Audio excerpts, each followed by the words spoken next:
पूर्वी पार्वती आणि शंकर भगवान कैलास पर्वतावर राहत असतात.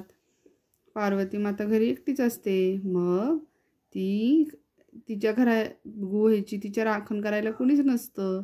मग ती काय करती, हळदीच्या लेपापासून काय करती, प्रार्थना करते. आणि मग कोण येतं, तिच्यासमोर एक मुलगा प्रकट होतो. त्याचं नाव काय ठेवते ती, गणेशा. गणेशा तिच्या पाय पडतो.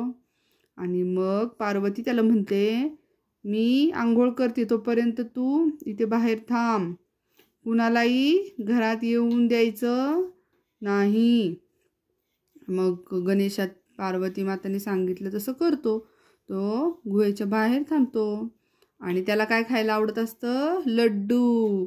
तो लड्डू खायचा, मस्त झोपायचा, तिथं राखण करायचा तिथं बाहेर थांबून. आणि एक दिवस काय होतं, कोण येतं तिथं, शंकर भगवान. शंकर भगवान गणेशाला काय म्हणतात, कुणाला आत येऊन मला आत जाऊन द्या.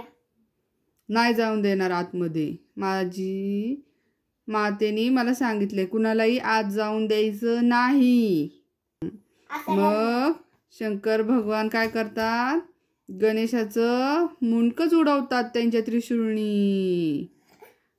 हा कोण मुलगा जो मला माझ्याच घरात जाऊन देत नाही. त्यांना राग येतो. तो आवाज ऐकून कोण येतं, पार्वती माता येते घरातून बाहेर. तिला खूप राग येतो. ती म्हणती, हे काय झालं, माझ्या बाळाचं शरीर आणि धड वेगळं. मग ती रडती. ती शंकर भगवानवर चिडते खूप. ती म्हणते, स्वामी तुम्ही हे काय केलं. आणि मग ती त्यांना सगळं सांगती की गणेश आपलाच मुलगा आहे, असं तसं सगळं ती सांगते त्यांना समजून.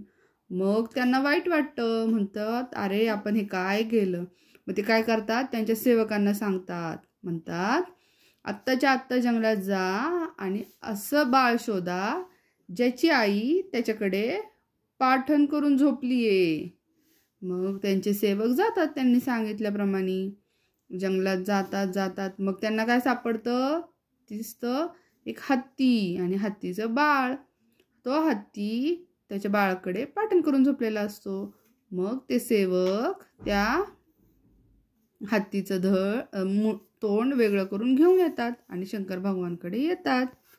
आणि मग शंकर भगवान काय करतात, ते हत्तीचं तोंड गणेशाच्या धडाला लावतात आणि त्याच्यामध्ये प्राण टाकतात. आणि मग होतो गणेशा.